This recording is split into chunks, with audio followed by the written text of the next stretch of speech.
latest mula sa bayan ng Lubot. Ito po ang Lubot Anglao TV News Update.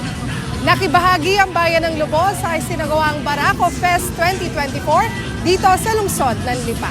Nakisa ang ating bayan sa isinagawang 3-day trade fest sa Lipa City kung saan ibinida natin ang ilan sa mga produktong ating ipinagmamalaki gaya ng ginger teas, wines, champoy at sweet tamarind. 3 araw ang trade fest na nag-umpisa nitong Huwebes at tatagal hanggang ngayong Sabado. Itinampok naman natin sa ating booth ang ilan sa mga famous landmarks sa bayan ng Lubo gaya ng Malabrigo Lighthouse, ating bagong munisipyo at ang St. Michael the Archangel Parish Church. Maaaring bumisita sa ating booth at booth ng iba pang bayan doon.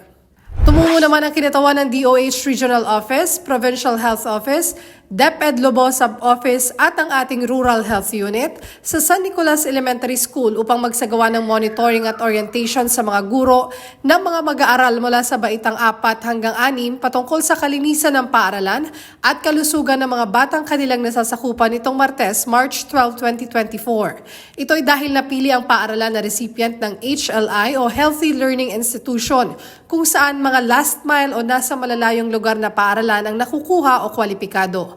Maliban sa San Nicolas ES, napili rin ang Pinaghawanan Elementary School bilang HLI recipient ngayong taon.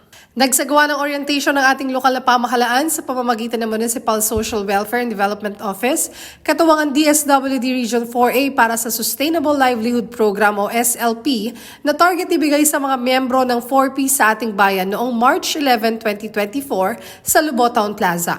Ang programang ito ay sa inisyatibo ng ating punong bayan, Mayor Lota Manalo, na layong tulungan ang ating mga kababayan at ang mga organisasyon na maiangat ang antas ng kanilang pamumuhay. Matagumpay namang idinaos ang pakikiisa ng lokal na pamahalaan sa World TB Day ngayong Biyernes, March 15, 2024. Nagkaroon ng maikling programa sa ating Lobo Town Plaza na inorganisa ng ating Lobo Rural Health Unit.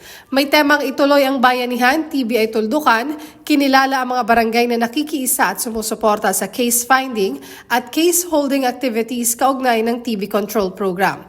Kinilala rin ang mga lumahok at nagwagi sa online contest ng ating RHU kaugnay ng kung paano mapupuksa ang TB. At yan po ang mga latest mula sa bayan ng Lubot. Ako po si Angelica Tienza Romero. Muli ito ang Lubot Anglao TV News Update.